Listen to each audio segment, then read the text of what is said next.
येन तस्मै श्रीगुरवे नमः। श्रीचैतन्यमनोभीष्टं स्थापितं येन भूतले स्वयं रूप कदा मह्यं ददाति स्वपदान्तिकम्। वन्देऽहं श्रीगुरो श्रीयुतापदकमलं श्रीगुरून् वैष्णवांश्च श्रीरूपं साग्रजातां सहगना रघुनाथान्वितं तं सजीवम् साद्वैतं सावधूतं परिजनासहितं कृष्णचैतन्यदेवं श्रीराधाकृष्णपादान् सहगना ललिता श्रीविशाखान्वितं च नमो विष्णुपादाय कृष्णप्रेष्ठाय भूतले श्रीमते भक्तिवेदान्त स्वामिनिति नामिने नमस्ते सारस्वती देवे गौरवाणी प्रचारिणे निर्विशेष शून्यवादी पाश्चात्य देशधारिणे नमो महावदन्याय कृष्ण प्रेम प्रदायते कृष्णाय कृष्ण चैतन्य नामिने गौरतिसे नमः।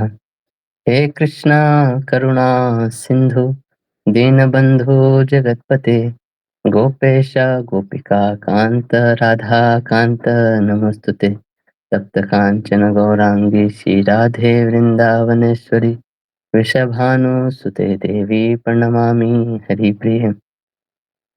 वाञ्छाकल्पतरुभ्यश्च कृपा सिन्धुभ्यैव च पतितानां पावनेभ्यो वैष्णवेभ्यो नमो नमः। जय श्री कृष्ण चैतन्य प्रभु नित्यानंद श्री अद्वैत गदाधर शिवासादि गौर भक्तवृंद। हरे कृष्णा कृष्णा कृष्णा हरे हरे हरे राम राम राम हरे हरे। हरे कृष्णा।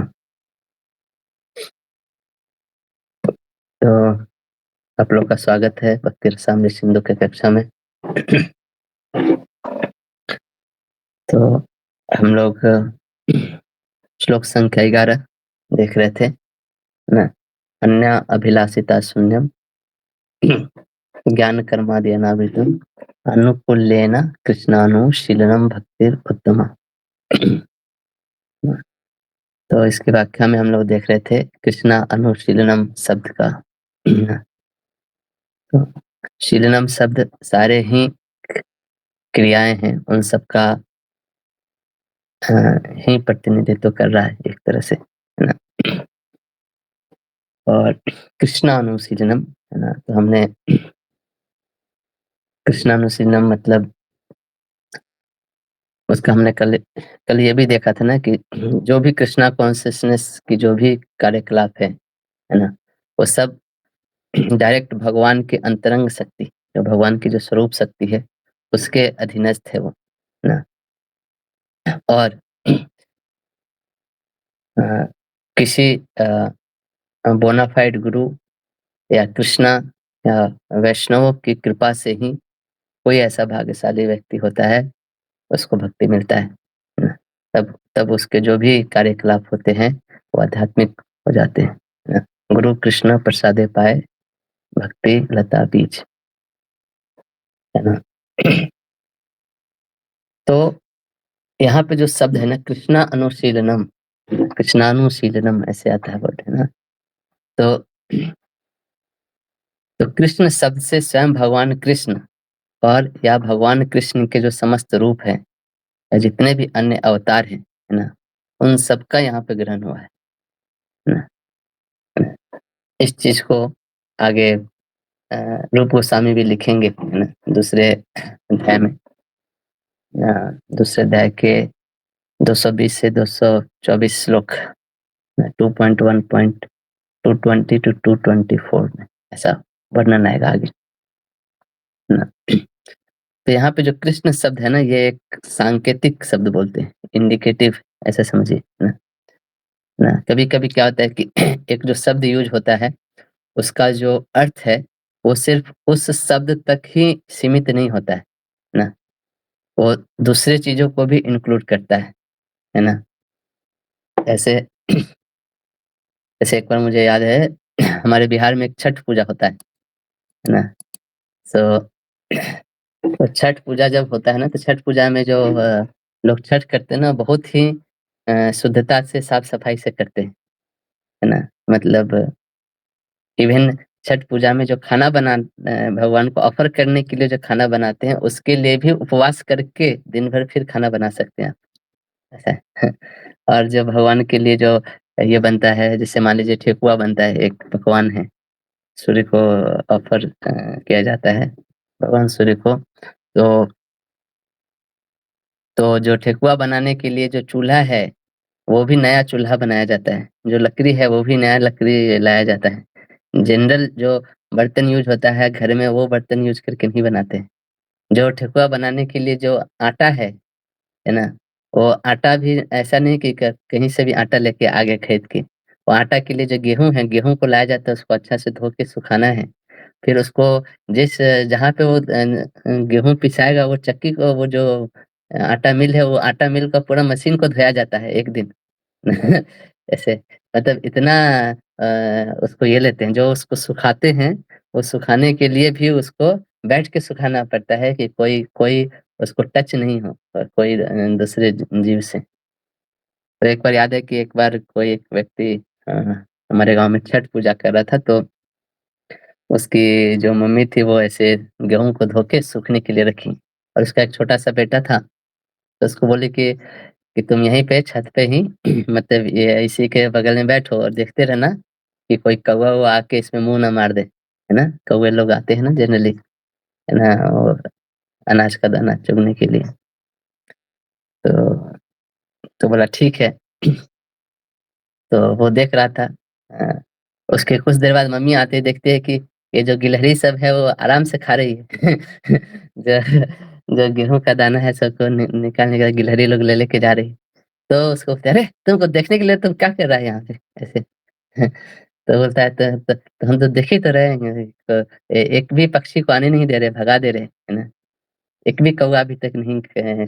तो बोले, "गिलहरी खा रही है।" ऐसे करके। तो जब जब उसकी माँ बोल रही है कि देखते रहना कोई कौवा नहीं खाए, तो उस कौवे से ये समझना पड़ेगा कि कोई भी व्यक्ति जो इस चीज़ को खा सकता है, उससे दूर रखने का, है ना? वो कौवे शब्द से एक कौवा, तोता, मैना, है ना? कोयल, है ना? गिलहरी, चूहा, है ना? कुत्ता, बंदर, सब कुछ इंक्लूड हो जाता है उसमें, है ना? तो जो कौवा शब्द है, वो वहाँ पे इंडिकेटिव है, सांकेतिक शब्द है कहने का मतलब, है ना? इसी तरह अ, जो कृष्ण शब्द है यहाँ पे, है ना? वो भी कृष्ण के सारे अलग-अलग अवतारों को भी इंक्लूड कर लेता है। कृष्ण शब्द यहाँ पे सांकेतिक है, ऐसे करके, है ना? क्योंकि अगर आप श्रीमद् भागवतम के सिद्धांत के अनुसार देखोगे, कृष्णस्तु भगवान स्वयं, है ना? कृष्णा जो है, वो स्वयं भगवान है, ओरिजिनल फॉर्म ऑफ गॉडहेड जिसको बोलते हैं, है ना? फिर उनसे सारे अवतार आते हैं, है ना? सारे अवतार जो है कृष्ण के अंश हैं, और कृष्ण क्या है, अंशी है ना? कृष्ण अवतारी ऐसे बोले गए हैं ना? सो कृष्ण शब्द बोलने से सारे अवतार ही यहाँ पे इंक्लूड हो जाते हैं ना? कृष्ण के अंदर ही सारे अवतार हैं। इवन कृष्ण जो है कृष्ण भी कृष्ण के जितने भी अवतार हैं ना, कृष्ण उसमें अपने अलग हर अवतार में अ, जो अंश, उनके अंश मात्र हैं, ऐसे समझिए, है ना? पूर्ण पूर्ण अंश सब अवतार में वो नहीं है ना? और कृष्ण जो है वो पूर्ण अंश में है, अवतारी माने जाते हैं, है ना? जैसे आप अब देखो, जैसे भगवान जब नरसिंह लीला करते हैं, नरसिंह के रूप में जब कृष्ण आते हैं, तो नरसिंह देव को देख के सब इतने डर जाते हैं, मतलब भगवान का इतना गुस्सा वाला रूप किसी ने देखा ही नहीं था। कोई बगल में जा तक नहीं रहा है ना? भगवान के कोई, सब ऐसे कि भाई कौन जाएगा, मतलब ऐसे इतना गुस्से में है, पता नहीं क्या होगा? तो देवता लोग भी नहीं जा रहे हैं, है ना? कोई जाने के तैयार नहीं, उनको मना। लेकिन जब कृष्ण आते हैं, तो जब कृष्ण जब बांसुरी बजाते हैं, वृंदावन में जाते हैं, तो सारे जीव-जंतु सब उनसे आकर्षित हो जाते हैं, है ना? तो ऐसा नहीं कि सिर्फ़ गोपियाँ लोग आकर्षित है, गोप कुमार लोग, जो भी जो बंदर है, वो भी ऐसे देखने लगते हैं कृष्ण आ रहे हैं। वो म जो मोर है, मयूर है, वो भी रास्ते में आ जाते हैं।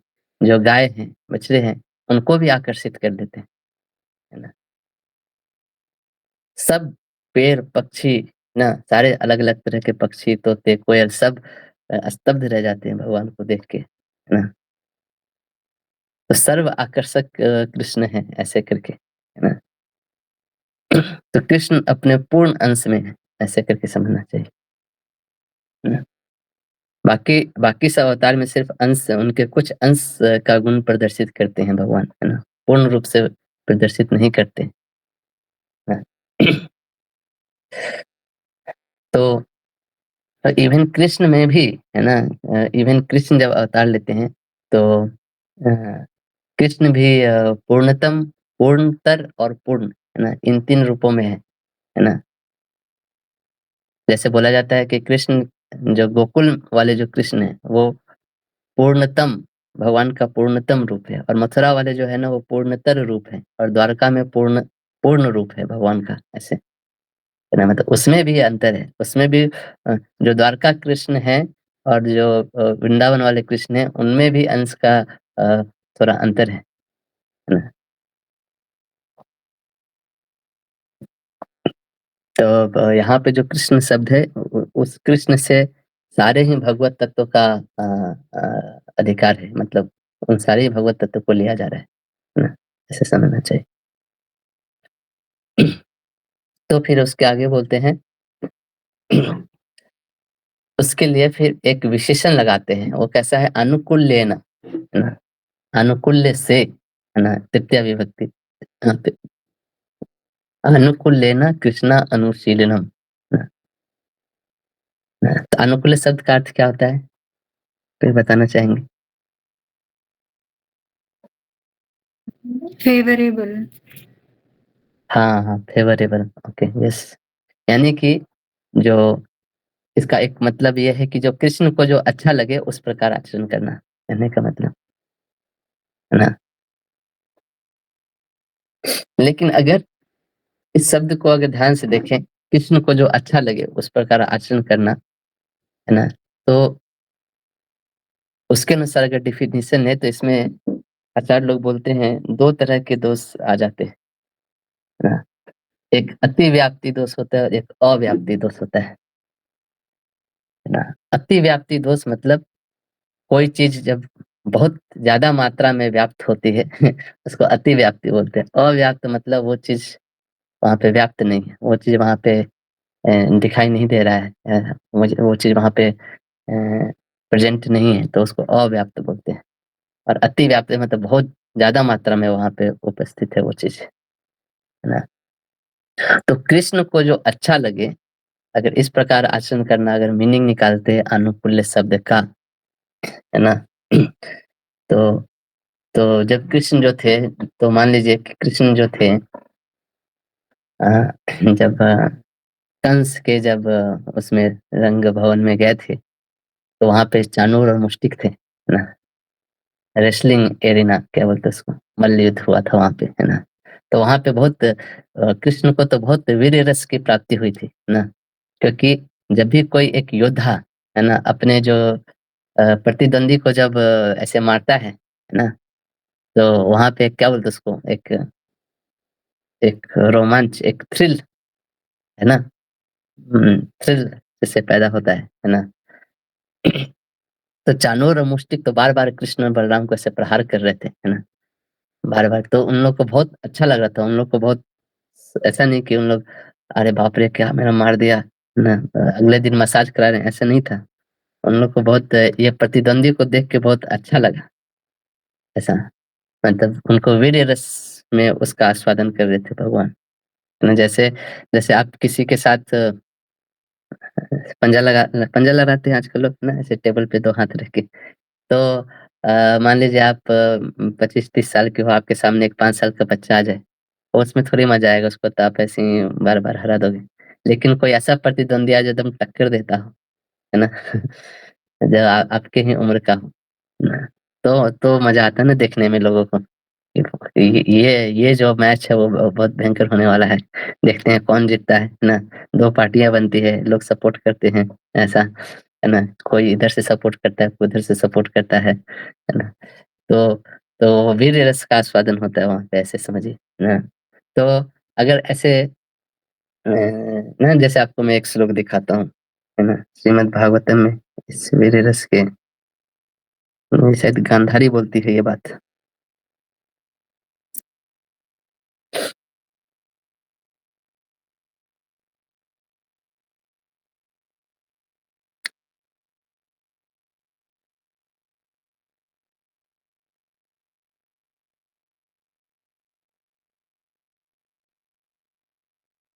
ये पढ़िए ट्रांसलेशन।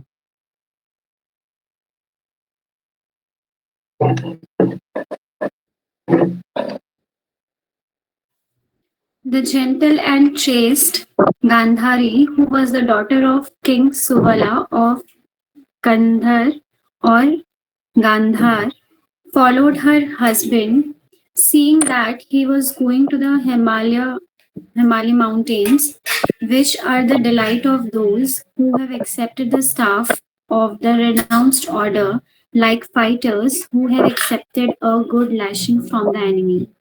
हुँ। तो जब धृतराष्ट्र घर छोड़ के जा रहे होते उस समय की बात है, तो तो उन्होंने देखा कि जो मेरे जो पति है वो तो हिमालय की यात्रा करने जा रहे हैं, है ना?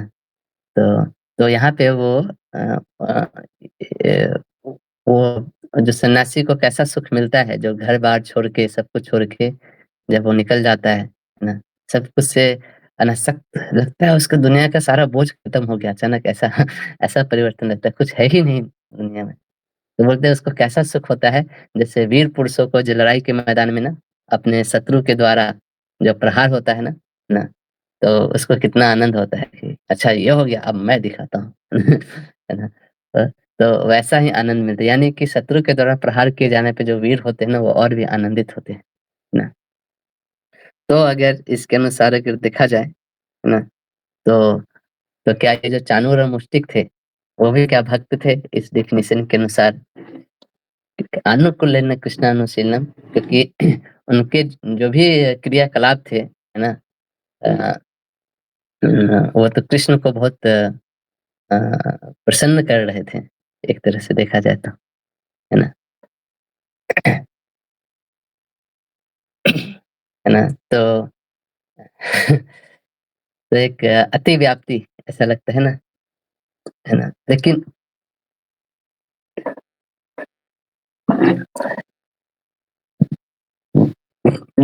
इनका जो सेवा था ना, जैसे द्वारकामी माता जी ने बोला फेवरेबल, है ना? वो अ, भगवान को आनंद तो दे रहा है लेकिन वो अनफेवरेबल है ना? कोई भी चीज़ जो अनफेवरेबल है ना, उसको भक्ति में नहीं काउंट किया जाता है ना? जैसे मान लीजिए आप किसी को कुछ सेवा कर रहे हैं, है ना? है ना? तो आपको ये भी देखना है कि वो जो सेवा है, उस आदमी के अनुकूल है कि नहीं, है ना? ये नहीं देखना है कि सिर्फ़ हम ये सेवा करना चाहते हैं, आपको जैसा भी लगे आप करो, है ना? हमको तो सेवा करना है ना? कभी-कभी लोग ऐसे सेवा करते हैं। वो ये नहीं ध्यान रखते हैं कि जो जो सेवा करे सामने वाले को उससे प्रसन्नता हो रही है कि नहीं, है ना? जैसे कभी-कभी आप जाओ, लोग आपको फ़ोर्सली खाने के लिए बोलते हैं, है ना? सो आपको पसंद नहीं आएगा कि आप ऑलरेडी अभी खाना खा के गए हो, लेकिन ये बहुत कॉमन चीज़ है ना? आप भक्तों के समाज में, नहीं, नहीं प्रभु जी खा लीजिए, नहीं, है ना? फ़ोर्स करते हैं ना? मैं आपको प्रेम से दे रही हूँ प्रभु जी। प्रेम से तो आदमी को ज़हर भी देना चाहिए, तो खा लेना चाहिए। है ना? सो आप उनको सेवा करते हो उनको प्रसन्न करने के लिए ना। अगर आप वो उस भावना से नहीं करते हो तो फिर आपको लोग क्रिटिसाइज़ ही करते हैं ना। आप नहीं भी खाओ तो भी प्रॉब्लम है ना? कि किस किस प्रकार का साधु है ये? इसको तो कुछ समझ ही नहीं है कि प्रेम क्या होता है ना? है ना? तो वो जो डिवोशन है, वो जो भक्ति है यहाँ पे बोल रहे हैं वो फेवरेबल होना चाहिए, है ना? एट लीस्ट वो उस फीलिंग के साथ होना चाहिए, है ना? कि सामने वाले के प्लेज़र का ध्यान रखें, सामने वाले के सैटिस्फैक्शन का ध्यान रखें। जिस व्यक्ति की सेवा कर रहे हैं, वो व्यक्ति प्रसन्न हो रहा है कि नहीं वो चीज़ करने से। है ना? तो ये ब बहुत कॉमन है इंडिया में ख़ासकर, है ना? आप किसी की को सेवा करना चाहते हैं, है ना? अगर अगर वो आपकी वो सेवा एक्सेप्ट नहीं करते तो आप अपसेट हो जाते हैं सीधे।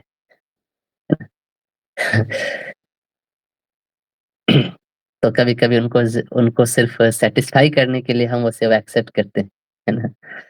तो फिर वो डिवोशन नहीं है ना? इसलिए आपको ये डिवोशन का जो डेफ़िनिशन है ना, वो जानना चाहिए, है ना? जब जब आप ये चीज़ जानोगे ना, शास्त्रों के जो अ, इंजंक्शंस है, तभी आप भगवान को सेवा कर सकते हो, है ना? भगवान के लिए कोई एक्टिविटी में एंगेज करने से।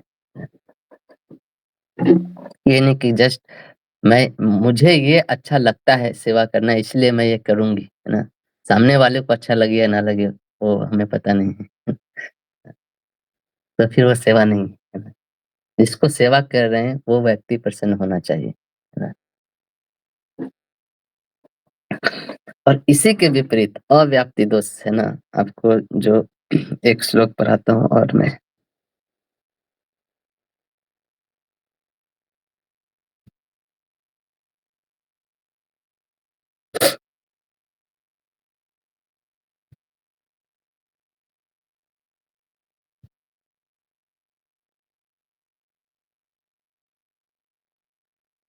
यहाँ पे पढ़िए ये ट्रांसलेशन 10.9.6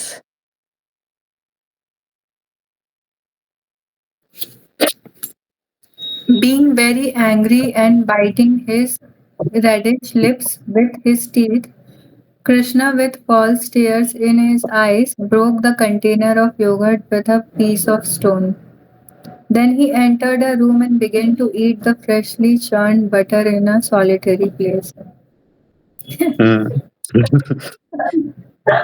तो यहाँ पे कृष्ण और यशोदा के बीच में है ना? कृष्ण के जो लाल-लाल होंठ एकदम फड़कने लगे, जैसे गुस्से में आदमी के जैसे होंठ फड़कता है ना? है ना? तो क्या है कि जो यशोदा है वो माखन निकाल रही है, माखन मतलब वो एक चर्निंग चर्निंग का एक ये होता है ना चर्निंग रॉड उसको ऐसे घुमा-घुमा के मक्खन निकाला जाता है दही से। तो वहाँ पे कृष्ण सुबह उठ के आते हैं वहाँ पे, है ना? है ना? तो भगवान उठते हैं और चले आते हैं ना सीधे। सीधे उठ के यशोदा के पास चले आते हैं ना। तो थोड़ा लेट उठते हैं। तो यशोदा मैया पहले ब्रह्म मुहूर्त में उठती है, वो सब सब रेडी कर ना भगवान थोड़ा लेट उठते हैं, उनको तो मंगल आरती करना नहीं है ना? मंगल आरती तो उनके भक्त लोग को करना है, तो वो लोग जल्दी उठते हैं, है ना? तो भगवान उठे और सीधे आए और यशोदा माँ बैठ के ये कृत भगवान उनका सीधे जाते हैं, उनका पल्लू पकड़ते हैं यशोदा के और पल्लू पकड़ के उनके गोद में बैठ जाते हैं, है ना? और बैठ के सीधे उनके स्तन से दूध पान करने लगते हैं, है ना? है ना? तो यशोदा के अंदर भी बहुत भगवान के प्रति प्रेम उभर रहा था। तो भगवान उस प्रेम को आस्वादन करने के लिए है ना, उनका जो दूध है वो पीने आते हैं ना। तो उसी समय होता क्या है कि यशोदा मैया कुछ दूध चूल्हे पे गरम करने के लिए भी रखी थी, है ना? और वो दूध मतलब उबल के वो बाहर गिरने लगता है ना? है ना? और यहाँ पे कृष्ण बहुत प्रसन्नता के साथ यशोदा का स्तनपान कर रहे हैं, है ना? और यशोदा भी बहुत प्रसन्न है, उनको दूध पिला रही है ना? दोनों दोनों में ही प्रेम का बहुत अभिभूत हो रहा है ना? सो दोनों ही बहुत प्रसन्न है ना? तो लेकिन यशोदा जैसे ही देखती है कि दूध गिर रहा है ना? तो कृष्ण को नीचे रखती है सीधे, है ना? और दौड़ के जाती है वो दूध को बचाने के लिए, है ना? तो प्रश्न ये है कि ये जो क्रिया हुई, है ना? ये फ़ेवरेबल था कि अनफ़ेवरेबल था? ना? क्योंकि कृष्णा के पॉइंट ऑफ व्यू से देखें तो ये अनफ़ेवरेबल था, ना? क्योंकि कृष्ण का रिएक्शन क्या होता है उसके बाद, है ना? गुस्सा, लाल-लाल, है ना?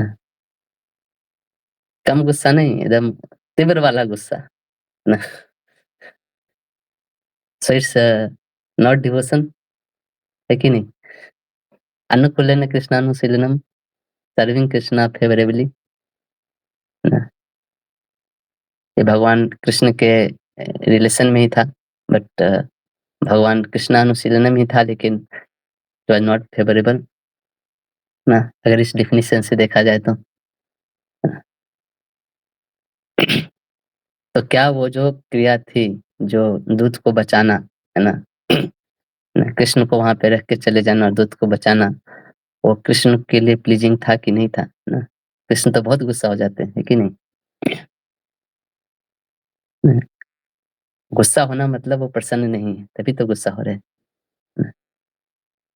कोई आदमी गुस्सा तभी होता है ना, जब उसको कोई चीज़ अच्छा नहीं लगता है ना? और जस्ट ये मतलब कुछ नॉर्मल गुस्सा नहीं है कि जाओ हम तुमसे बात नहीं करेंगे, है ना? मतलब वो क्रेज़ी बोलते हैं ना जिसको, इतना गुस्सा ऐसे लोग बोलते हैं इतना गुस्सा, है ना? फ्यूरियस, है ना? उनका मतलब दिमागी संतुलन खो दिए वो, क्या क्या करना है पता नहीं, है ना? भगवद गीता में बोलते हैं ना, क्रोधात् भवति सम्मोहः, सम्मोहात् स्मृतिभ्रमः, स्मृतिभ्रंशात् बुद्धिनाशो, बुद्धिनाशात् प्रणश्यति। सो कृष्ण का भी यहाँ पे बुद्धिनाश हो गया है ना? तो वो उन्होंने सीधे एक ये उठाया और पूरा वो मटका को ही फोड़ दिया, इतना मेहनत से जो किया था, है ना? मेरे को क्या ऐसे कोई लवारिस सा बच्चा समझ के छोड़ दिया है क्या? है ना? मैं दिखाता हूँ मैं कौन, है ना? लोग गुस्से में लोग की बुद्धि काम नहीं करती, है ना? तो कृष्ण है ना? सो तो कृष्णा का भी वो बुद्धि ऐसा हो गया है, वो उन्होंने इतना गुस्सा हुआ, गुस्से के प्रति गुस्से के कारण ये सब हो गया, है ना? तो कृष्ण जब भगवद गीता बोल रहे तो अपने एक्सपीरियंस से बोल रहे हैं सारी चीज़ें। है ना? बचपन में सब कार्य किया है ना? आपा खो दिया है अपने ऊपर, है ना? ना तो भगवान यहाँ पे मानवीय लीला कर रहे हैं और एक बच्चे की तरह एक्टिंग कर रहे हैं, है ना? तो वो एक बच्चे है, तो बच्चे को गुस्सा आ रहा है। तो तो ये साइड में रखते हैं, भले कृष्ण का बुद्धि खोया कि नहीं खोया, है ना? यहाँ पे प्रश्न ये है कि जो जसोदा है ना? उनका जो क्रियाकलाप था, उसको भक्ति माना जाएगा या नहीं माना जाएगा? ना, इस डेफिनेशन के अनुसार देखें तो।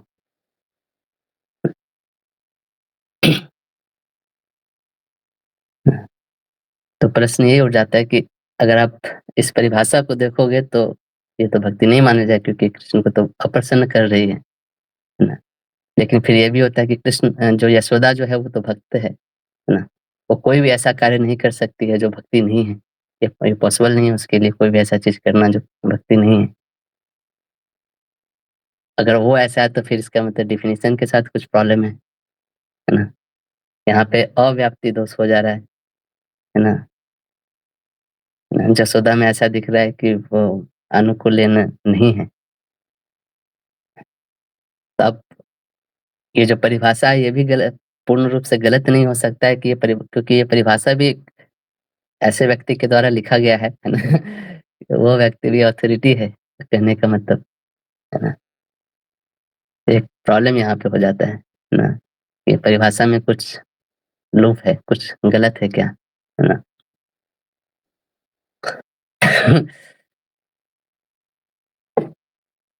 क्योंकि ना ही रूप गोस्वामी एक डिफेक्टिव डेफिनेशन लिख सकते हैं, ना ही यशोदा कभी अभक्ति वाली चीज़ें कर सकती है ना?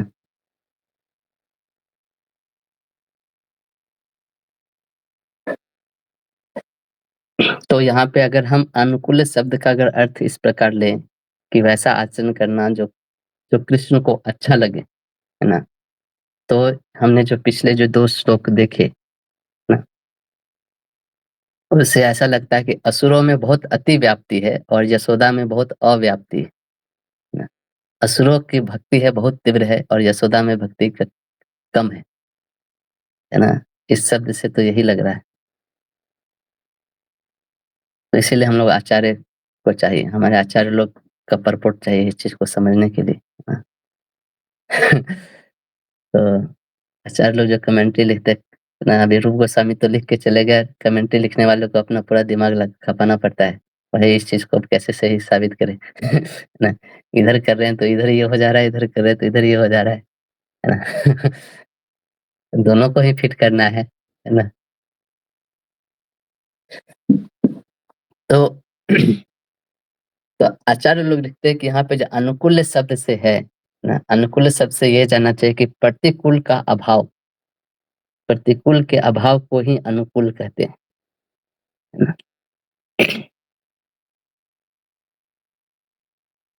तो बोलते हैं आचार्य लोग कि जो असुर लोग थे, जैसे चाणूर और मुष्टिक थे, उनमें बहुत द्वेष था भगवान के प्रति। तो जो द्वेष है ना, वो प्रतिकूल है ना? है ना? तो प्रतिकूल का अभाव नहीं है उनमें, कहने का मतलब वो द्वेष होने के कारण उनमें अतिव्याप्ति नहीं हुई, अर्थात कहने का मतलब ये कि उनमें जो भक्ति का जो लक्षण है ना, वो लागू ही नहीं हुआ। और यशोदा में है, यशोदा में प्रतिकूल भावना नहीं है ना? प्रतिकूल भावना नहीं होने के कारण, जो कि अनुकूल शब्द का अर्थ है प्रतिकूल भावना नहीं होना, तो इस प्रतिकूल भावना नहीं होने के कारण यशोदा ने जो किया वो भक्ति का लक्षण है ना? इस प्रकार हमें समझना होगा। आचार्य लोग ऐसे लिखते हैं।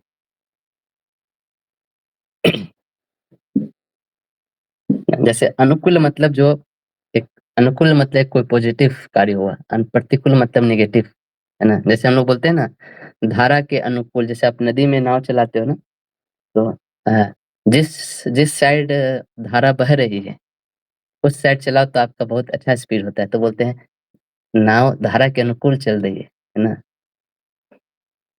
तो धारा के अनुकूल चलोगे तो हो सकता है 1 घंटे में आप 20 किलोमीटर, 30 किलोमीटर कवर कर लोगे। और और धारा के अगर प्रतिकूल चलोगे, जिधर धारा जा रही है उसके उल्टे डायरेक्शन में अगर नाव खेओगे, तो हो सकता है 1 घंटा में 3-4 किलोमीटर ही आप कवर कर पाओ। है ना? तो तो प्रतिकूल मतलब जो नेगेटिव चीज़, जो चीज़ आपको बाध्य करता है, और अनुकूल मतलब पॉजिटिव चीज़, है ना? और इसके अलावा एक बीच का चीज़ होता है, ना वो अनुकूल है, ना प्रतिकूल है ना? मतलब मान लो पानी स्थिर है, ऐसे, है ना? तो जसोदा का यहाँ पे जो क्रिया था, वो प्रतिकूल नहीं था, है ना? वो कृष्ण को ऐसे कुछ हार्म करने के लिए, या कृष्ण को ऐसे कुछ जैसे चाणूर-मुष्टिक जो मार रहे थे द्वेष से, वो भले ही कृष्ण को आनंद दे रहा था, लेकिन उनको उनका उद्देश्य उनको हार्म करने के लिए मार रहे थे, है ना? वो जो उनकी जो भावना थी वो प्रतिकूल थी। तो यहाँ पे लेकिन यशोदा है, वो इसलिए ये नहीं कह रही कि कृष्ण को गुस्सा आ जाए, है ना? कृष्ण को गुस्सा आ गया ये अलग चीज़ है ना? लेकिन यशोदा का जो इंटेंशन था वो नहीं था, है ना? इसीलिए यहाँ पे अनुकूल शब्द का आचार्य लोग लिखते हैं, अनुकूल्य मतलब प्रतिकूल्य अभाव, है ना? ना जैसे आप मान लीजिए, जैसे कोई माँ है,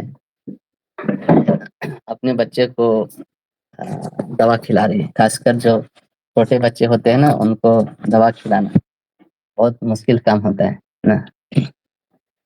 तो मुझे याद है, मेरे को एक बार जब मैं छोटा था ना, तो एक बार खाँसी हुआ था।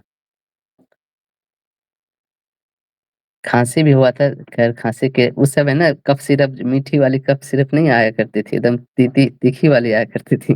है ना? और कफ सिरप को पीने के लिए मतलब 1 घंटा लोगों को लगता था मेरे को कफ सिरप पिलाने के लिए, है ना? कम से कम 4-5 लोग पकड़ते थे मेरा हाथ-पैर, और ज़बरदस्ती मुँह में डाल के मुँह को बंद कर दिया जाता था। घोटो इस और एक दिन मेरे को कुछ पहले ऐसे पोलियो का सुई लगता था ऐसे करके, गाँव-गाँव में डॉक्टर लोग पेटी लेके घूमते थे पोलियो का सुई लगाने के लिए।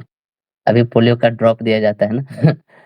तो तो एक दिन मैं देखा, मैं खेल रहा हूँ अपने बाहर, और एक डॉक्टर आया पेटी लेके, घर से गर्म पानी मंगवाया और बड़ा-बड़ा सिरिंज निकाल के धो रहा है। मेरे को सब दिख रहा है। सब लोग मेरे को कुछ बता नहीं रहे कि ये सिरिंज तुम्हीं को लगाने के लिए आया है ना? क्योंकि उनको पता है इसको थोड़ा-सा भी आभास हो गया तो ये फरार हो जाएगा, है ना? 1-2 घंटा तक घर वापस आएगा नहीं। ना, जब तक रात नहीं होगा तब तक आएगा नहीं। कोई मेरे को बता नहीं रहा है ना?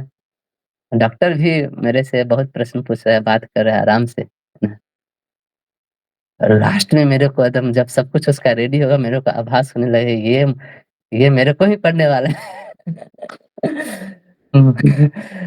तो सब वहाँ पे सब लोग इकट्ठा हो गए हैं। मेरे को गोल बना के, है ना? सबने पकड़ के कस के वो एकदम सिरिंज इधर लगाया, है ना? तो तो इसी तरह उसमें मेरी माँ भी शामिल है, ऐसे करके, है ना? तो इसलिए जब आप बोलते हैं कि जब माँ भी कभी-कभी ऐसे कड़वे जो दवा होते हैं, वो बच्चे को पिलाती है, लेकिन वो बच्चे के लिए अच्छा है ना? भले ही बच्चे को पसंद नहीं आता है ना? है ना? तो बच्चा जब रोते रहता है, तभी माँ उसको ज़बरदस्ती दिलती है ना? ना? तो बच्चा रोने लगे तो माँ को क्या करना चाहिए? डॉक्टर को बोलना चाहिए, "भागो, भागो यहाँ से, भागो! मेरे बच्चे को सुई देना है", ऐसा बोलेगी? ना? माँ ही उस बच्चे को सबसे पहले पकड़ती है ना? बाकी फिर लोग उसको हेल्प करने आ जाते हैं, है ना? तो यहाँ पे है कि आप जो भी कर रहे हैं वो प्रतिकूल नहीं होना चाहिए, वो अनफ़ेवरेबल नहीं होना चाहिए, कहने का मतलब है। तो आपका जो जो कार्यकलाप है वो बच्चे को भले ही प्लीज़िंग नहीं लग रहा हो, बच्चे को प्रसन्न नहीं कर रहा हो, लेकिन आपका जो इंटेंशन है वो प्रतिकूल नहीं है एटलीस्ट, है ना? तो इंटेंशन भी देखना पड़ता है ना? सिर्फ़ उसका रिज़ल्ट नहीं देखना पड़ता है, रिज़ल्ट के पीछे का जो इंटेंशन है वो भी देखना पड़ता है। इस अनुकूल शब्द से वो इंटेंशन वाली चीज़ को बताया जा रहा है, वो रिज़ल्ट वाला चीज़ नहीं बताया जा रहा है। तो तो नेट रिज़ल्ट जो है ना, एक्शन प्लस इंटेंशन, है ना? दोनों को मिला के होना चाहिए, कहने का मतलब। तो आपका इंटेंशन प्रतिकूल नहीं होना चाहिए, वो अनुकूल होना चाहिए। और यहाँ पे हाँ,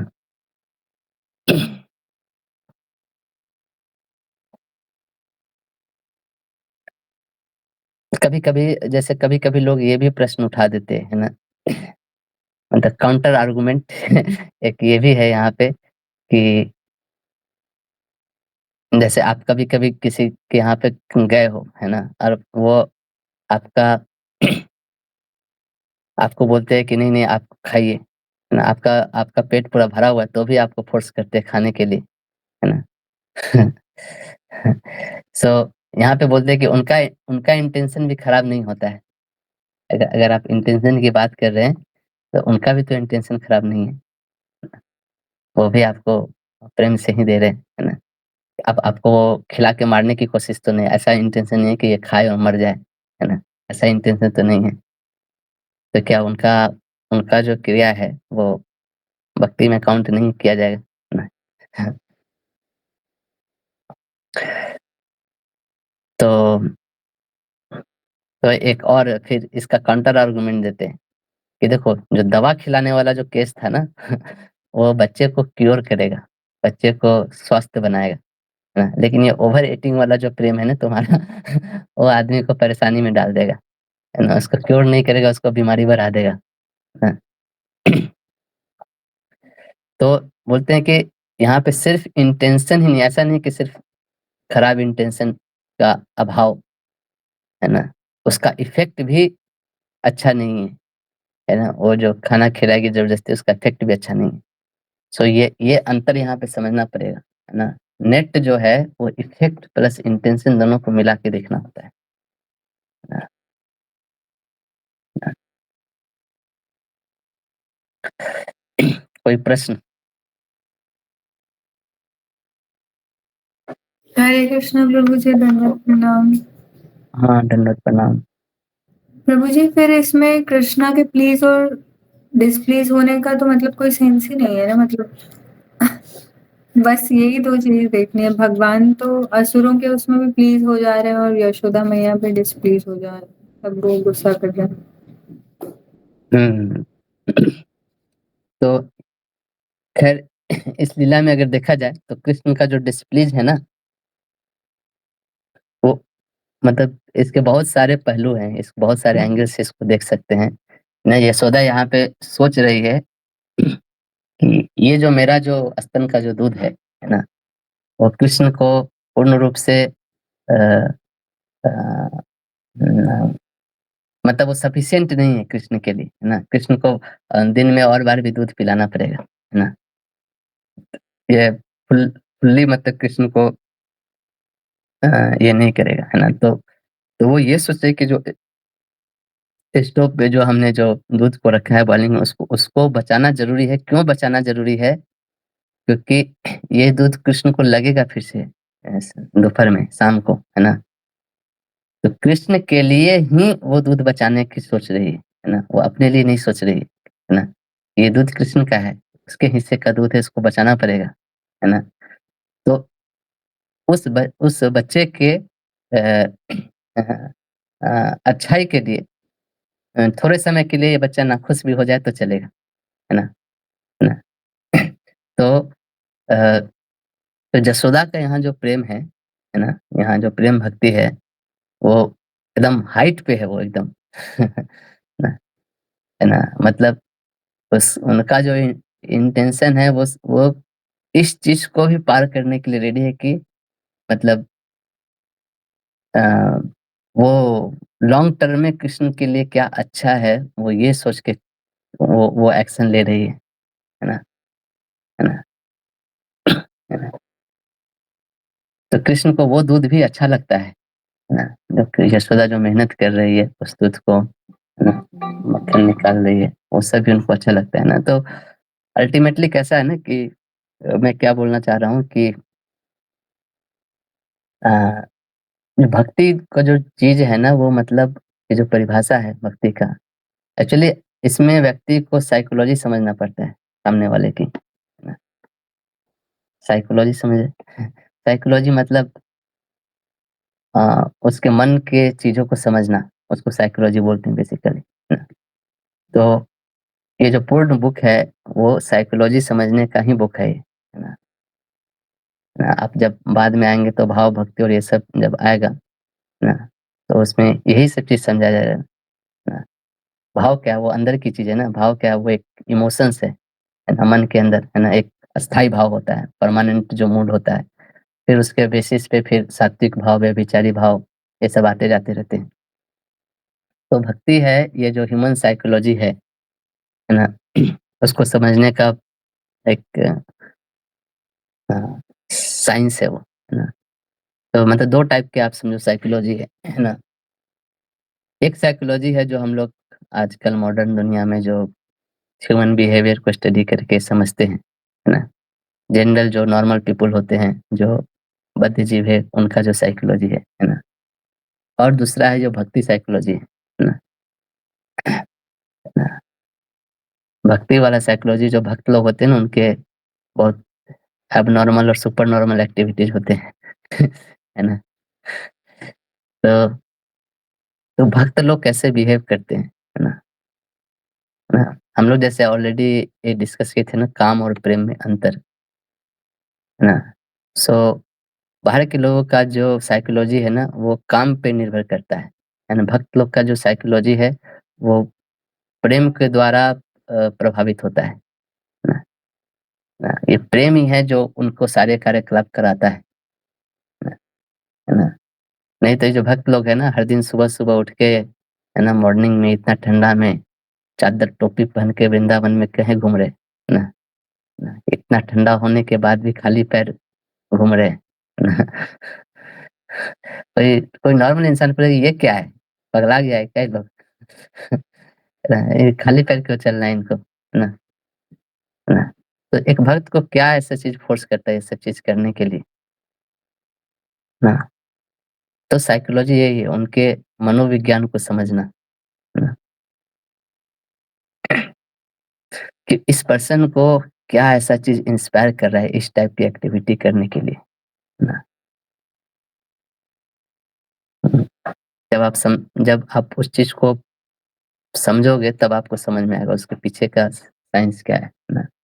जैसे कोई आदमी निर्जल एकादशी कर रहा है ना? तो आप अगर उसको बाहरी एक ऑर्डिनरी मनुष्य के पॉइंट ऑफ व्यू से देखोगे, है ना, तो ये कोई सेंस नहीं बनता है ना? कि एक पर्सन है दिन भर कुछ खाना नहीं खा रहा है ना?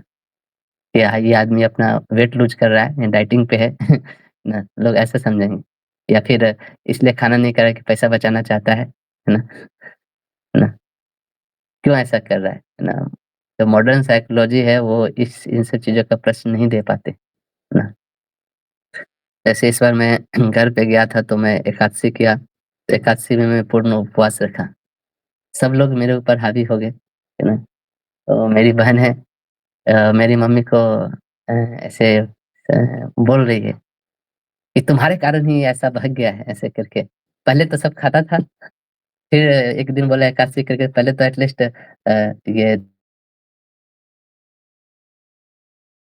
ये क्या दिया है, तुम इसको डाँटती नहीं इसलिए ये बढ़ते जा रहा है ना? ऐसे करके। है ना?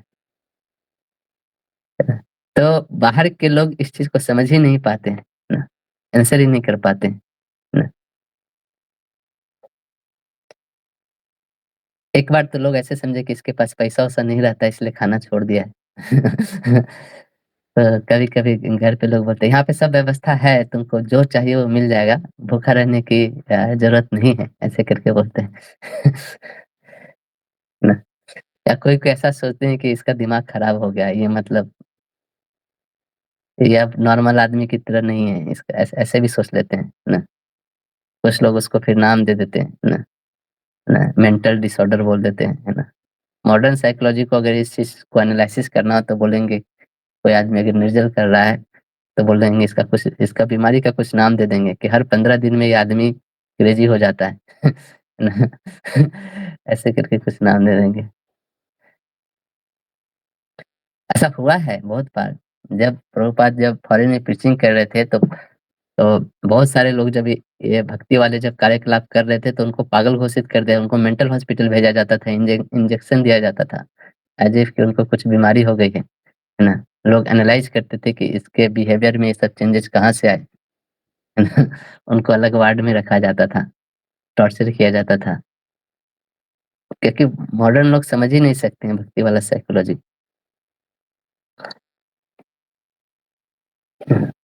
सो अगर हम ये चीज़ अपने दिमाग में रखते हैं तब हम जो यशोदा का जो मनोविज्ञान है उसको हम समझ सकते हैं ना। इसलिए हम लोग बोलते हैं ना वैष्णवेर क्रिया मुद्रा मुद्रा विज्ञ न बुझाए, है ना? कि जो वैष्णव का जो क्रियाकलाप है उसको मतलब हम समझ नहीं सकते हैं। बड़े-बड़े स्कॉलर्स लोग भी नहीं समझ सकते हैं। इनकॉम्प्रिहेंसिबल बोलते हैं उसको। क्यों? ऐसा क्यों है? क्यों नहीं समझ सकते हैं? बड़े-बड़े ज्ञानी पुरुष भी नहीं समझ धोखा खा जाते हैं। क्योंकि भक्त लोग का साइकोलॉजी ही अलग है।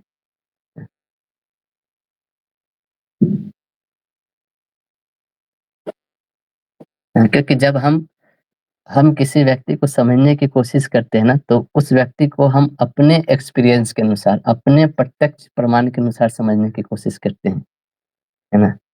तो जब कोई व्यक्ति देखता है ना कि कोई आदमी निर्जल कर रहा है, तो वो सोचता है कि ये हर 15 दिन के बाद निर्जल क्यों करता है? मैं तो नहीं करता हूँ निर्जल, है ना? वो कन्फ्यूज़ होता है पहले, आखिर ये कर क्यों रहा है? इसे मिल क्या रहा है इसको? ज़रूर कुछ गड़बड़ है इसका ज़रूर कोई पेंच ढीला हो गया है। इसीलिए कॉमन आदमी जो एक उच्च भक्त होते हैं ना, उनके बिहेवियर को समझ ही नहीं पाते। और इसीलिए ज़्यादातर लोग फिर क्रिटिसाइज़ करते हैं भक्त लोग को, है ना? ये बहुत नेचुरल होता है उनके लिए। क्योंकि वो अपने एक्सपीरियंस के अनुसार चीज़ें देखते हैं, अपने माइंडसेट के अनुसार ये भक्ति वाली चीज़ों को देखते हैं, वो इस बिहेवियर को समझ नहीं पाते हैं। हाँ, तो ये बहुत नेचुरल होता है उनके लिए कि फिर क्रिटिसिज़्म के मोड में जाते हैं, है ना? इसलिए आप देखोगे कि स्पिरिचुअल सोसाइटी में, स्पिरिचुअल कम्युनिटी में बहुत क्रिटिसिज़्म बहुत कॉमन चीज़ है। आप इंटरनेट पे जाओ, आप देखो ब्लॉग पे ब्लॉग, पोस्ट पे पोस्ट, रील्स पे रील्स, स्कैंडल्स, क्रिटिसिज़्म यही सब आपको भरा हुआ मिलेगा, इवन इन डिवोटी कम्युनिटी। और ये इसलिए क्योंकि सब कोई अपने माइंडसेट से इसको समझने की कोशिश करता है। स्पेशली जो लोग भक्त नहीं है, उनको कुछ आइडिया ही नहीं है स्पिरिचुअलिटी क्या होती है ना? और वो जब अपने माइंड से समझने की कोशिश करते हैं तो उनको लगता है ये तो कुछ मिसिंग लिंक है यहाँ पे, है ना? उनको फिर सिर्फ गलतियाँ ही दिखती है। तो ये उनके लिए बहुत नेचुरल है गलतियाँ देखना, दोष देखना। जो लोग भक्ति के स्तर पे नहीं होते हैं, भक्तों के अंदर गलतियाँ देखना उनके लिए बहुत नेचुरल स्वभाव हो जाता है। और हमें भी उनका माइंडसेट देखना चाहिए कि वो ऐसा क्यों कर रहे हैं, है ना? एक्चुअली हम लोग समझ सकते हैं कि वो क्यों क्रिटिसाइज़ कर रहे हैं, बट वो लोग नहीं समझ सकते हैं हमें, है ना? है ना?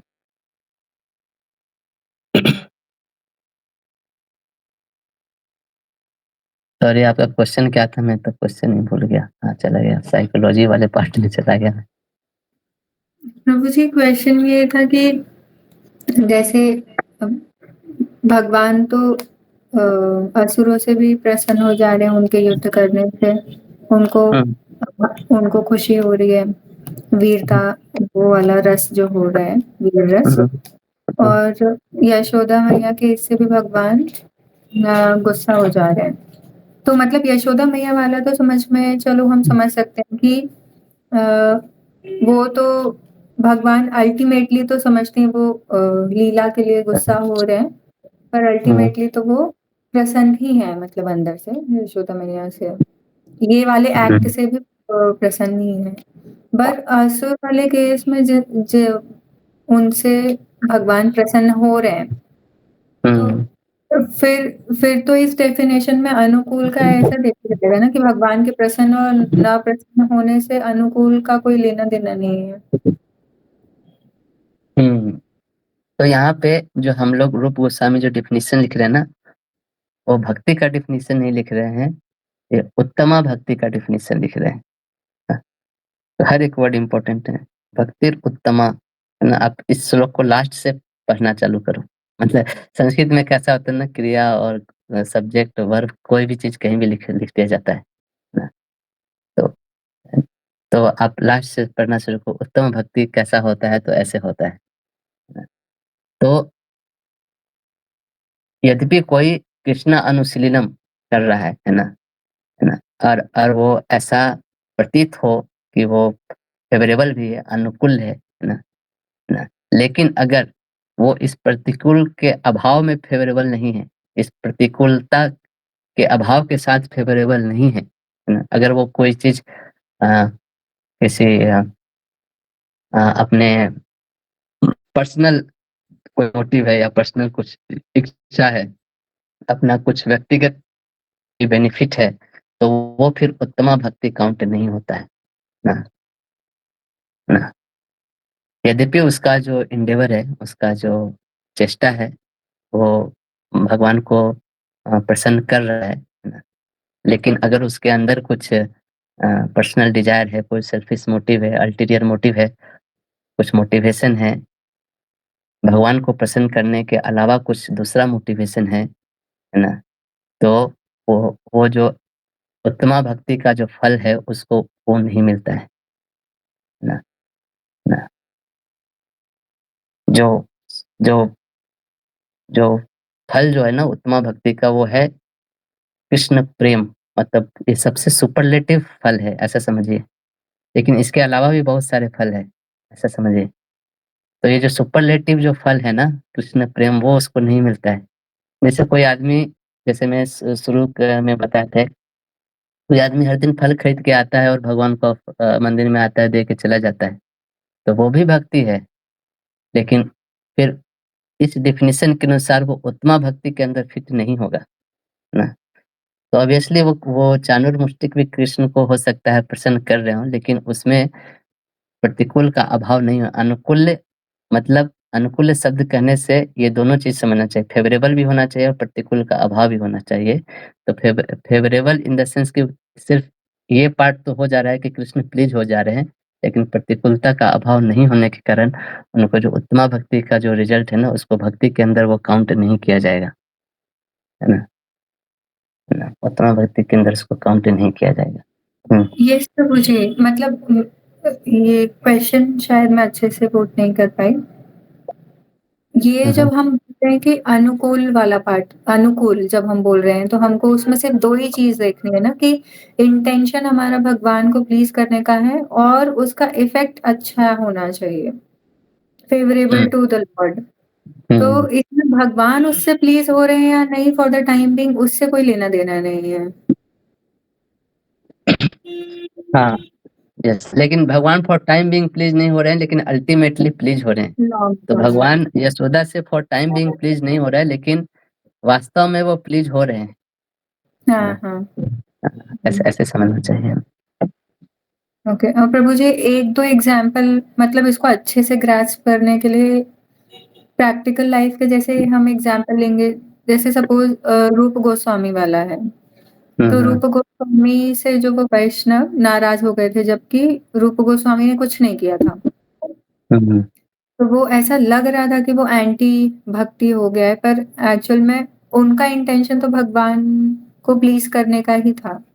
बस हमको लगता है क्योंकि अनजाने में वैष्णव डिसप्लीज़ हो गए हैं, तो अल्टीमेटली भगवान डिसप्लीज़ हो गए हैं, तो उनका वो जो ध्यान है भगवान की लीलाओं से वो हट जाता है। तो उसका इफ़ेक्ट अच्छा नहीं था इसीलिए ऐसा हुआ। ये सही अंडरस्टैंडिंग है? हाँ, इफ़ेक्ट के कारण ही वहाँ पे वो चीज़ हुआ। तो और हमें वो एक्शन प्लस इंटेंशन दोनों चीज़ को साथ में लेके चलना पड़ेगा, कहने का मतलब ये है ना? सिर्फ एक्शन लेंगे तो भी प्रॉब्लम होगा, सिर्फ इंटेंशन लेंगे तो भी दिक्कत हो जाएगा, है ना? मतलब हमारा इंटेंशन अच्छा था, फिर भी अगर कोई वैष्णव हमसे डिसप्लीज़ हो जाते हैं, हुँ, तो भी वो भक्ति में काउंट नहीं होगा। हाँ, तो भी वहाँ पे वैष्णव अपराध माना जाएगा, है ना? हुँ। जैसे एक एग्ज़ाम्पल देता हूँ, एक एक मैं बचपन में एक कहानी पढ़ा था कि एक चिड़िया लोगों का एक बच्चा था छोटा-सा, है ना? 5-6 साल का माँझ बच्चा, तो वो देखा ना कि उसके जो घर के वेंटिलेटर है ना, वहाँ पे चिड़िया आके घोंसला बना रही है ना? तो अ, अच्छा से घोंसला बनाए, वहाँ पे चिड़िया ने 2 अंडा दिया ऐसे करके, है ना? और वो हर दिन अंडे को सेकती है, उसको प्रोटेक्ट करती है। सेकना मतलब उस अंडे के ऊपर बैठती है, ऐसे पंख प पसार के चिड़िया लोग कि उसको गर्मी रहे तो वो जल्दी से बच्चा का ग्रोथ होगा उसके अंदर। तो ये बच्चा जो छोटा बच्चा था वो देखता है कि ये जो वेंटिलेटर पे जो बनाई है ना, उसका जो घोंसला है धीरे-धीरे साइड में आ रहा है। मतलब ऐसा ना हो कि अंडा ऊपर से गिर जाए। तो वो बच्चा क्या करता है, एक दिन वो ऊपर चढ़ता है सीढ़ी लगा के और पूरा अच्छा से उसका घर बना देता है अंदर वेंटिलेटर पे, और उस अंडे को एकदम उठा के बीचों-बीच रख देता है ऐसे करके। उसको लग तो फिर जब अगले दिन जब बच्चा वहाँ पे आता है, देखता है दोनों अंडा नीचे गिरा हुआ है ना? तो चिड़िया लोगों का एक ये होता है, वो जो पक्षी था विशेषकर उसका ये है कि उसके अंडे को अगर कोई छू देता है या कोई टच करता है तो फिर वो उसको पालती नहीं है उस बच्चे को। तो इस बच्चे का इंटेंशन तो बहुत अच्छा था, लेकिन नेट रिज़ल्ट क्या हुआ कि वो बच्चा जो अंडा था वो फूट गया, गिर के ही फूट गया ऐसे करके। तो इसीलिए सिर्फ़ इंटेंशन नहीं देख सकते, इंटेंशन बहुत बार हमारा अच्छा ही होता है, लेकिन हमें उस इंटेंशन के एक्शन को भी देखना चाहिए, है ना? जैसे कोई गेस्ट का इंटेंशन अच्छा हो सकता है उसको खिलाने के लिए, लेकिन वो एक्शन ये होगा कि उसका पेट खराब हो जाएगा, रिज़ल्ट ये हो जाएगा, है ना? तो ऐसे देखना होता है, दोनों दोनों दोनों साइड्स दोनों ही चीज़ को देखना चाहिए हमें।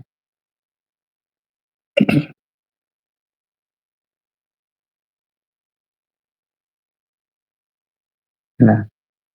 और प्रभु जी एक एग्ज़ाम्पल ये जो जैसे अगर सपोज़ हमें कुछ बोला हुआ है कि हुँ, अ, ये एग्ज़ाम्पल लेते हैं कि सपोज़ बोला हुआ है कि माताजी प्रभु जी लोगों को जैसे प्रभुपाद ने बोला हुआ है कि फॉर हुँ, सिर्फ़ सेवा के लिए एक साथ आना चाहिए, बाकी अलग-अलग रहना चाहिए। तो ये हुँ, हुँ, गुरु हुँ, के इंस्ट्रक्शन से मतलब उनका भक्ति में आगे बढ़ने के लिए उन्होंने हमको इंस्ट्रक्ट किया है ऐसा। हुँ, हुँ, पर हुँ, अगर उम, नहीं ये एग्ज़ाम्पल इसमें आएगा या नहीं पता नहीं, पर मैं ट्राई करती हूँ फ्रेम करने का जैसे पर फिर अगर हम फिर भी वो चीज़ करते हैं तो इसमें हमारा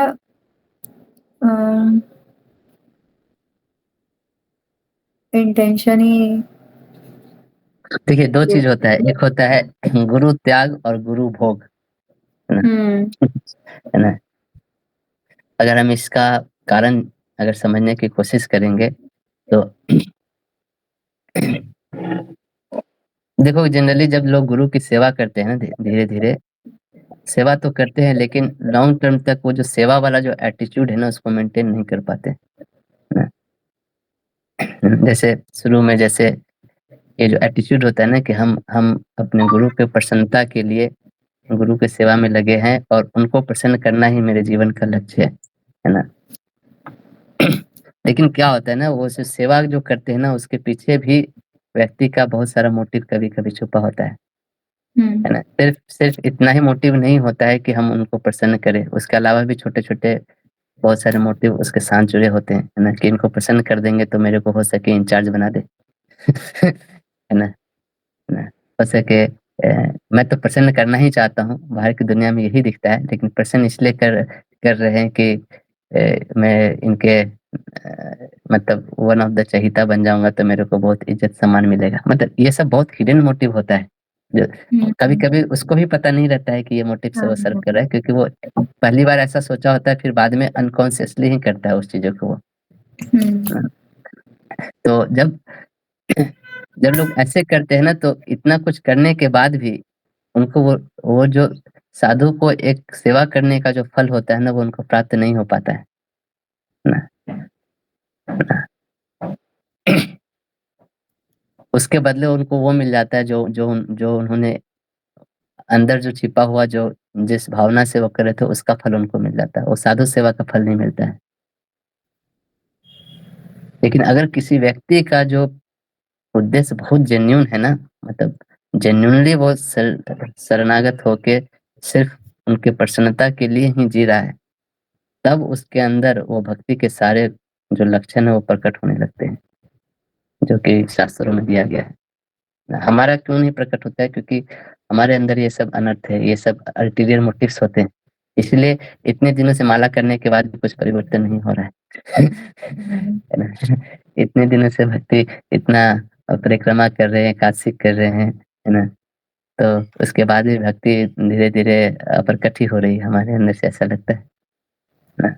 तो इंटेंशन बहुत मैटर करता है ना? वो कभी-कभी पता नहीं चलता जैसे जैसे मैं आपको एक बताता हूँ एक सुग्रीव ना, तो सुग्रीव और बाली, है ना? सुग्रीव और बाली के बीच में युद्ध हुआ था, दोनों भाई थे, बाद में दोनों में दुश्मनी हो गई थी।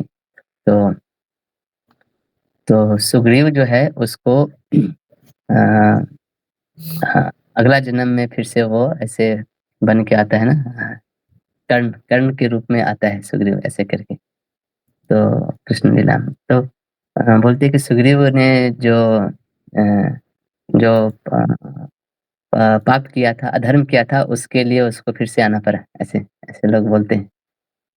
तो बोलते हैं सुग्रीव ने क्या ऐसा अधर्म किया था? बोलते उसने अपने भाई को मारा था, ऐसे करके। तो बोलते वो अधर्म थोड़ी था, वो तो धर्म था, क्योंकि राम ने भी उसमें साथ दिया था ना, राम ने तो खुद तीर चलाया था। तो अगर वो अधर्म होता तो राम तो सुग्रीव की तरफ से तीर चलाते ही नहीं। प्रश्न ये उठता है कि नहीं? तो फिर ऐसे कैसे लिख रहे हैं कि सुग्रीव ने अधर्म किया तो फिर उनको ऐसे आना पड़ा, है ना? तो आचार्य लोग यहाँ पे लिखते हैं माधवाचार्य कि अ राम ने जो किया वो धर्म ही था, लेकिन सुग्रीव ने जो किया वो अधर्म था। अरे ऐसे कैसे? तो बोलते हैं कि अ अ, बाली बाली ने जो चीज़ किया था वो अधार्मिक था, तो उसने जैसे सुग्रीव का भी अधिकार था राज्य पे उसने ले लिया था। सुग्रीव के चलो उसको राज्य से निकाल दिया, उसके पत्नी को भी रख लिया था, है ना? ऐसे, उसको देश निकाला दे दिया था। तो ये सब बहुत सारे ऐसे गलतियाँ किया था बाली ने, है ना? तो ये एक अधर्म था इसलिए राम ने उसपे मारा। लेकिन जब जब उसको मार रहे हैं, जब सुग्रीव, तो उसमें सुग्रीव का भी इंटेंशन साथ में है। देखिए कर्म की गति कितनी सटल होती है। सुग्रीव भी उसको मारने में सुग्रीव का इंटेंशन है थोड़ा मज़ा लेने जैसा। अच्छा वो ऐसे ही मतलब वो उसको मारना ही चाहिए, ऐसे सुग्रीव सोच रहे हैं। जैसे मान लीजिए है ना, आपके आपके पैर में सपोज़ करिए आप जा रहे हैं, वृंदावन परिक्रमा कर रहे हैं, कोई काँटा लग गया ऐसे करके। ओह! काँटा अंदर घुस गया, चला नहीं जा रहा है, वो निकल ही नहीं रहा है, आपके नाखून से पकड़ा ही नहीं रहा उसको मतलब कभी-कभी कोई-कोई काँटा इतना पतला होता है उसको ऐसे सुई से निकालना पड़ता है, ऐसे करके, है ना? तो आपसे निकल नहीं रहा है और निकल नहीं रहा है जिसके कारण चला नहीं जा रहा है। अब आप बैठ गए वहाँ पे, है ना?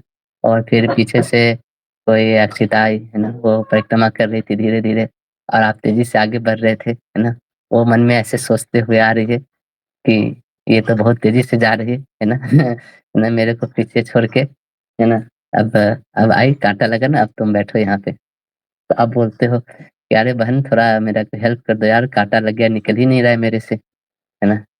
तो अक्षिता के मन में ऑलरेडी ये भावना है मान लो कि ये बहुत तेज़ बन रही थी ना, अभी इसको ऐसा कर देती हूँ कि ये यहाँ से परिक्रमा कर ही नहीं पाए। तो उसने बोला कि लाओ मैं सुई से निकाल देती हूँ, है ना? तो सुई से काँटा निकाल दिया उन्होंने आपने, लेकिन काँटा निकालते-निकालते थोड़ा सुई अंदर तक भी चुभा दिया, ना? है ना? तो काम तो अच्छा ही किया, बाहरी तरफ से धार्मिक कार्य ही किया कि सुई से काँटा निकाल दिया, लेकिन उसका इंटेंशन भी उसमें शामिल हो गया, तो उसका फल उसको फिर मिलेगा, है ना? उसका काँटा निकालने का भी फल मिलेगा और सुई चुभाने का भी फल मिलेगा, है ना? दोनों चीज़, है ना? तो अगर सिर्फ़ वो काँटा निकालती बहुत अच्छे तरीके से तो वो पूर्ण 100% उसको पुण्य का ही फल मतलब मिलता है, ऐसे करके, है ना? तो सुग्रीव जो थे उनका बहुत एन्जॉयिंग मेंटालिटी था, है ना? वो भी भोग करना चाहते थे, भोग की इच्छा से प्रभावित होके वो बाली को मारना चाहते थे। इसलिए आप देखोगे अ, जैसे ही सुग्रीव को राज्य मिल जाता है, वो भोग विलास में इतना लिप्त हो जाते हैं कि भगवान की सेवा भूल ही जाते हैं। तो भगवान की सेवा करने के लिए बाली को सिर्फ़ मारना है, सिर्फ़ इतना इंटेंशन नहीं था। मतलब सुग्रीव के इंटेंशन में फ़र्क वो दिख गया ना बाद में वो, जैसे ही उसको पोस्ट पोज़ीशन मिला तो, ना। तो इसी तरह बहुत लोग जो आते हैं ना गुरु त्याग और गुरु भोग, है ना? ये बहुत सटल चीज़ है। हम ऑर्गेनाइज़ेशन में रहते हैं तो कभी-कभी पहचान नहीं पाते लेकिन अ, हाँ, हाँ, या इस चीज़ को हमें समझना चाहिए कि हमारा इंटेंशन क्या है ना? ये बहुत उसमें बहुत शुद्धता मेंटेन करनी चाहिए, है ना? तभी हम भक्ति के सारे लक्षण हमारे अंदर प्रकट होंगे, है ना? तो अनुकूलन में वो इंटेंशन क्या है, सिर्फ़ एक्शन नहीं देख सकते। जैसे अक्षिता का सिर्फ़ एक्शन नहीं देख सकते कि वो काँटा तो निकाल दिया। ये तो प्लीज़िंग था ना देविका माता जी के लिए कि उनका काँटा निकाल दिया। इंटेंशन क्या था वो भी फिर मैटर हो जाता है ना। तो ऐसे ऐसे हमें एनालाइज़ करना चाहिए जो भक्ति का जो डेफ़िनिशन दे रहे हैं ना इसमें ये इसलिए उम, वैष्णव की क्रिया मुद्रा कभी-कभी बाहर से समझ में नहीं आती इसलिए ये पूरा जो भागवतम हम लोग पढ़ते हैं, चैतन्य चैतन्य पढ़ते हैं, इसका पर्पस है कि भक्तों के साइकोलॉजी को समझे। कौन-सा भक्त कैसे बिहेव कर रहा है, क्या कर रहा है। जब हम कृष्ण को प्लीज़ करना चाहते हैं, कृष्ण को प्रसन्न करना चाहते हैं, तो कृष्ण के साइकोलॉजी को समझना पड़ेगा ना। हाँ, तभी तो हम प्लीज़ अगर अगर समझेंगे नहीं तो हमारे जो एक्शंस होंगे कभी हैप्पीज़ेडली वे में कभी उनको प्रसन्न करेंगे, कभी दुखी दे देंगे, ऐसा। जिस व्यक्ति को प्लीज़ करें उसके उसके ये तो हम लोग भागवतम और ये सब ग्रंथ क्यों पढ़ते हैं? ये समझने के लिए भक्तों के द्वारा भगवान के साइकोलॉजी को समझने की कोशिश करते हैं। फिर उसके अनुरूप उनको हम प्लीज़ कर सकते हैं, प्रसन्न कर सकते हैं। है ना? तो वो वो इस तरह से है, अनुकूल्यन कृष्ण अनुशीलनम। तो ये जो डेफिनिशन है ना इसका एक-एक वर्ड बहुत इम्पोर्टेंट है। अगर ये डेफिनिशन को हम समझ लिए और अपने जीवन में उतार लिए, तो मतलब बहुत अच्छे से हम भक्ति कर पाएँगे। बहुत लोग को तो पता ही नहीं होता है ऐसे करके, है ना? अपने मन मुताबिक कुछ भी करते रहते हैं और इसको भक्ति ही मानते हैं, है ना? तो इस तरह से है यहाँ पे। ठीक है और कोई प्रश्न? ठीक है फिर, यहीं पे फिर एंड करते हैं। शिला प्रभुपाद की जय। श्रील रूप गोस्वामी पाद की जय, भक्ति रसामृत सिंधु ग्रंथ की जय। हरे Krishna. Prabhuji, Hare Krishna, Dandavat Pranam. हरे कृष्णा, दंडवत प्रणाम। Thanks, Prabhuji. Hare